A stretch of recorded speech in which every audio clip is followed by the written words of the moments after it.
Alors, le chat, on a pris comme exemple Pomme. C'est vrai que c'est une espèce, enfin, le chat est un animal qui s'adapte très bien à une vie en appartement, parce qu'il faut quand même avoir conscience que si vous prenez un chien, il y a quand même des contraintes, hein, comme on le disait à l'instant. C'est un engagement, c'est-à-dire qu'il va falloir le chien le sortir, il va rester toute sa journée tout seul. Pomme, tant qu'elle a 3-4 bêtises à faire, un petit arbuste, ça ira très bien. Donc, c'est vrai que le chat, c'est quand même l'espèce assez facile à vivre, qu'on peut laisser une journée complète. Par contre, c'est clair que le soir, il a besoin de s'amuser un petit peu. Mais ça permet d'avoir quelqu'un qui vous... Enfin, une petite présence vivante qui vous attend à la maison le soir quand vous rentrez, se sentir moins seul. Après, le chat, on connaît quand même, on fera sans doute une émission là-dessus, parce que je trouve ça très sympa, la ronron-thérapie. C'est-à-dire la ronron-thérapie. En ça, fait, c'est un nouveau mot dans le dictionnaire, non, assuré à la rentrée, ça. Non, ça existe. La La ronron-thérapie. ronron-thérapie, c'est le pouvoir, en fait, c'est l'effet thérapeutique donc, du ronron. Ouais. Et le ronron du chat apaise, mais c'est sincère. On fera une émission là-dessus. Je suis pas sûr que Ça pour les ronfleurs, détend. ce soit apaisant pour l'autre. Hein, il ronfle pas, il ronronne et c'est vraiment quelque chose qui est apaisant. Donc, quand on prend quand même un petit animal, c'est ce qu'on disait tout à l'heure. Bon, on va tenter. Hein. Allez, vite à vie, j'irai te chercher plus tard. Non, non, elle va s'en... Pas complètement. En fait, je voulais essayer de vous la montrer de manière un peu plus proche avec notre petite nouvelle caméra. Voilà. Alors moi, je vais parler pendant qu'on filme Pomme. Donc en fait, il y a quand même des petites contraintes, enfin il y a des petites choses à prévoir quand on prend un animal de compagnie. Il y a quand même un budget. C'est-à-dire que, on va prendre l'exemple du petit chat, il faut prévoir quand même, quand on prend un animal, il y a des responsabilités, il y a l'alimentation en coût.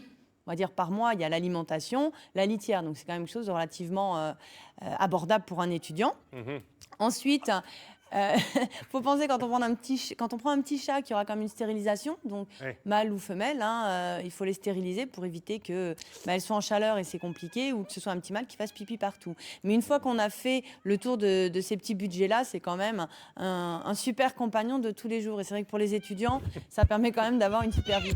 Mais t'es sauvage, Elle quoi. a senti, non, elle est vivante. Alors, sauvage, hein. après, au niveau des autres... Alors, il n'y a pas que les chats. Là, on a pris l'exemple d'un chat, mais il y a aussi pas mal de nouveaux petits animaux. compagnons. Voilà, alors, c'est vrai qu'on a le lapin, le cochon d'Inde. Hein, donc, c'est aussi des petits animaux faciles en appartement qui vont avoir une cage. Il faut les sortir quand même de temps en temps. Hein, ça, c'est important. Par contre, on n'a pas forcément autant les câlins qu'avec un petit chat et on ne peut pas le laisser en liberté. Alors, on aura aussi, au cours de l'année, l'occasion de voir un géant des Flandres sur le plateau. Là, vous verrez ça, c'est des gros lapins. Ah oui, ça, c'est ça fait bon la taille 10 d'un studio, kilos. Hein. C'est un poney, ça. Donc, on le laisse, en fait, lui, en liberté. Donc, ce qu'il faut savoir, c'est qu'il va se déchaîner sur le bon courage. Hein, non, donc, bon, il y a des moments voilà, où il faut aussi qu'ils s'énervent un petit peu, les chatons. Donc, lapin, cochon d'Inde, c'est aussi envisageable. Après, moi, j'ai énormément d'étudiants qui ont des rats. Alors, quand on passe le côté un petit peu... l'historique des rats, le côté pas répugnant, parce que c'est méchant de dire ça, mais il y a des gens quand même, c'est encore la peste, le rat, machin. Donc, mais c'est très, très intelligent. Franchement, moi, j'en ai beaucoup en consultation, c'est vraiment super sympa. Par contre, il faut savoir que l'espérance de vie, c'est 2-3 ans, donc c'est un petit peu limité. C'est plus court. C'est le temps d'un cycle. Voilà, cycle d'étudiants court, voilà. Et après, on fait quand même attention, les poubelles, on laisse pas les fenêtres ouvertes. Il y a quand même des dangers. Sur le site, tout est dit. Très bien.